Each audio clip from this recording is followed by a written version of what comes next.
He stumbled down the hall, not caring how it looked. Bile rose in his throat, but he held it back. He would not be sick in the middle of the maternity ward. That was for the weak. And he wasn't weak. Well, he might feel that way now, considering he felt Sophie's labor pains. And how the hell did women do it? It didn't help matters that she was terrified that something was wrong. And he couldn't help but wonder if she was right. Being a few weeks early wouldn't be that bad. He didn't think. But the amount of pain she was in couldn't be normal. Could it? His body broke out in a sweat, but it wasn't from Soph any longer. Her pain had either subsided, or he wasn't close enough now. Blinking, he straightened his body, alert, but not exactly sure what he was looking for. The hair on his neck stood, and he shivered.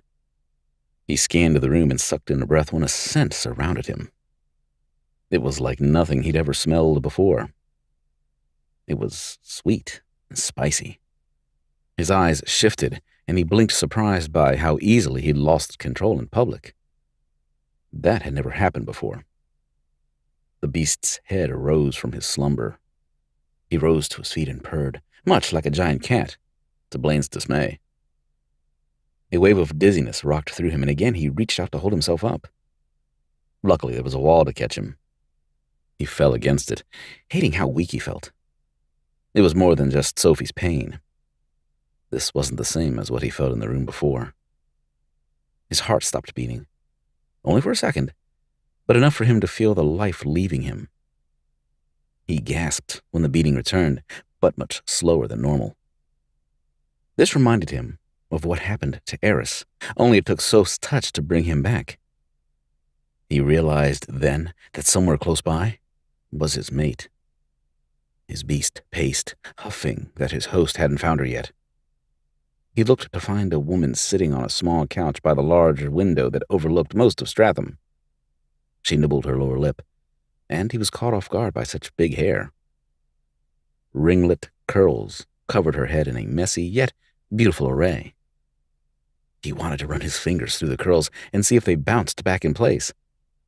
As crazy as it sounded, he wanted to see if her hair was as soft as it looked. As if she could feel his stare, she brought her eyes up, and sadness slapped him in the face. She was worried. He felt her fear, yet acceptance. Acceptance for what, though? She looked ill. His heart hammered in his chest. There she was. Mate. He wanted to roll his eyes and say, duh. But their eyes locked, and she gasped, just as surprised as he was. Only she had no clue what was about to happen, how her life would change, and how much he needed her, now more than ever. Now that he'd found her, it was essential to bond. Ours. Blane found himself nodding in response to his dragon's words. She was theirs. But why was she here? And what was wrong? She had a guard up bigger than any human he'd ever been around. He stalked to the chair that sat next to the small couch, and he sat down. She glanced at him with a raised brow. Can I help you? Her voice was low and husky. He shivered, ignoring how her voice made his insides tighten. Are you okay? Excuse me? I asked if you were okay. You look rather stressed. It was true, she did. I'm fine. Just waiting. For? Again, her brow raised. She wasn't young like the others. He sensed a maturity within her. She was older than him. He wondered how that would play out. Certainly, his age shouldn't matter. Humans were strange and used trivial things like age as excuses, but the idea of an older woman?